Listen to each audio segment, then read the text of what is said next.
Thank you, Chair. 3 minutes, 3 minutes and 4. And thanks to Sinn Féin for bringing forward this topic for discussion today. And the issue of hospital waiting lists has in many cases been exacerbated by the impact of the government's response to COVID. I've highlighted many times before about the scandal of curtailing things like cancer screenings as part of the COVID response. I hope that big lessons have been learned from those decisions.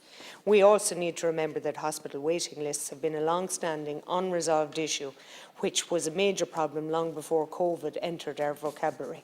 Not only waiting lists, but overcrowding too. News reports of how many people were left in hospital trolleys in corridors were a regular thing. Yet in the last 18 months, we've been conditioned to panic upon hearing the hospitals were only approaching capacity. Hospitals and our public health service are unfortunately now used to operating at overcapacity levels. Of all of the billions spent on health-related matters over the last 18 months, what have we really got to show for it going forward?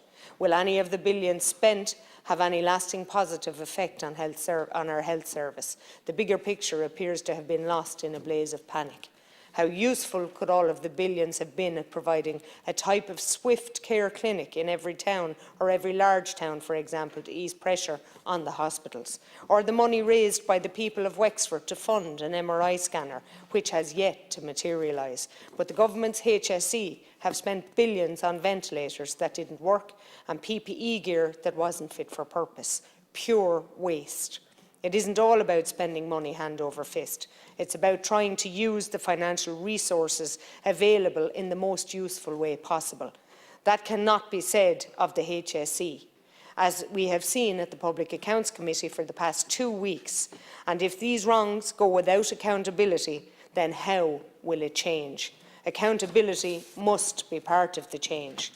As the population ages and life expectancy rises higher and higher, we will see further demand for certain medical procedures. We not only need to ensure that we have the capacity, but that we have excess capacity to be able to meet the rising demand over the next few years. In Wexford, we have over 500 families waiting for home care supports. There are no carers. Massive waiting lists are being reported across all areas of the health service, from scans and consultant appointments to primary care services such as dental, occupational therapy, audiology, speech and language therapy, mental health and dietetics. I spoke before of an orthodontic waiting list for over 6 years for teenagers.